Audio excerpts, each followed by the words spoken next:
네, 저는 창녕우폰업 생태관광협회 대표를 맡고 있는 노창재라고 합니다.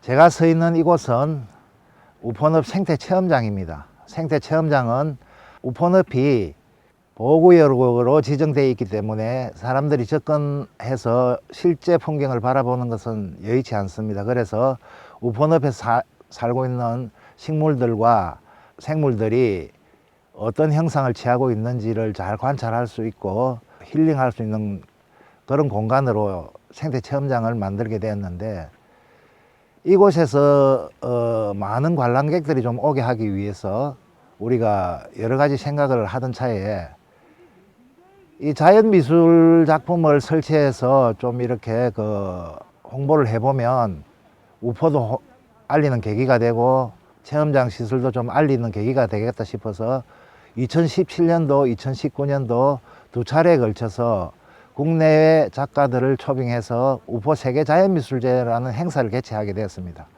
이 행사를 개최하다 보니까 작가들의 반응도 좋고 또 이곳을 찾는 사람들의 반응이 좋아서 이게 뭐 단발성으로 그치지 않고 좀 더 지속 가능한 그런 행사로 정착되고 발전되었으면 좋겠다 하는 어떤 이런 바람을 갖고 있었는데, 기업체를 매칭을 해서 한국 메세나 협회와 같이 이렇게 작업을 해서 세계 자연미술제를 개최하게 됐는데, 이게 기업체 매칭이 쉽지가 않아요. 그래서 올해도 뭐 몇 차례 시도를 해봤지만 굉장히 힘이 들어서 포기를 하고 있었는데, 마침 문화체육관광부가 2020년 마을미술 공공프로젝트라는 사업, 공모사업을 한다는 정보를 접하게 돼서 이게 우리가 추구하는 세계자연미술제의 연장선상에 놓일 수 있는 충분한 어떤 계기나 전환점이 될 수 있겠다 싶어서 이게 응모를 하게 되었습니다. 제가 뭐 우폰업 생태관광협회 대표직을 맡고는 있지만 지금 현재 작업 현장에서 크게 뭐 역할을 한다고는 볼 수가 없지만 여기에 지금 우리 작가들이 10분의 작가가 참여를 하고 있습니다. 10분의 작가가 참여하고 있는데, 이 작가들이 작가 혼자 힘으로 작품을 재료를 구하고 작품을 제작하고 하기는 조금 이게 자연 설치 미술 작품이 되다 보니까 좀 힘든 부분이 있습니다. 그래서 지역 주민 그리고 인근에 사는 또 이런 자연 설치 미술에 관심이 있는 이런 사람들을 섭외를 해서 보조 작가 내지는 도우미 역할을 하는 사람들, 이런 사람들을 이렇게 이제 발굴을 해서 같이 공동 작업을 하고 있는데, 작가와 도우미, 보조 작가 그리고 또 이게 지자체에서도 많은 관심을 가지고 후원을 많이 하고 계십니다. 그래서 지자체 그리고 우리 사무국 직원들, 그리고 이 사람들이 서로 소통하고 반목 없이 갈등 없이 잘 조화롭게 작품을 완성해서 설치하는데 뭐 이렇게 조화롭게 할 수 있도록 뒷바라지하는 역할을 한다고 보시면 될 것 같습니다.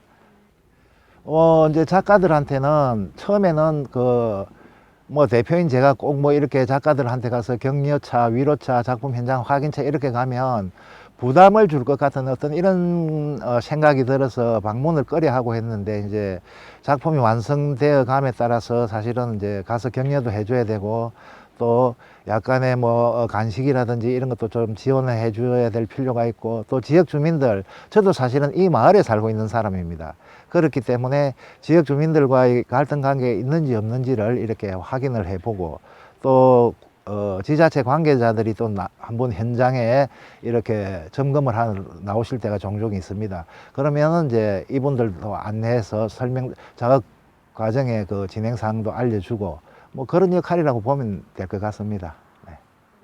최용선 작가라고 있는데, 이분이 이제 직경이 약 한 30cm 정도 되는 살아있는 나무를 베서 작품을 만들어야 되는 거예요. 직경 30cm 되는 가지가 많은 나무가 되어야 되는데, 사실은 뭐 소나무라든지 이런 것들은 굉장히 또 재선충 관계라든지 이게 베는 거에 또 허가도 받을 과정이 굉장히 힘들어요. 그래서 너티나무라든지 아니면 화렵수 이런 직경 30cm 되는 나무가 한 10그루가 필요했는데 이것을 구할 방법이 없어요. 그래서 뭐 백방으로 한 일주일 동안을 재료를 구하러 쫓아다녔지만 결국은 실패를 하고 작품 제작해야 될 기간 다하고 해서 이제 묘안을 짜냈던 게, 그러면 그런 나무 형태를 다른 어떤 그 재료로 재현을 하자 해가지고 철근과 대나무를 이용해가지고 나무 형태로 새로 이렇게 제작을 해서 이렇게 그 작품을 완성하게 됐습니다. 그래서 다행히도 이게 뭐 작가가 본인이 처음에 디자인했던 그런 작품은 나오지 않았지만, 그래도 충분히 작가가 표현하고자 했던 작품이 그 뜻이, 의미가 그 완성된 작품 속에 투영이 되어서 작품이 완성됐다는 데서 좀 굉장히 다행스럽게 생각을 하고 있습니다. 사실 그 우리가 2020년 마을미술 공공 프로젝트 공모 사업에 선정된 게 7월 말에서 8월 초 이렇게 선정이 됐는데, 올해 하반기가 조금 지나는 시점이잖아요.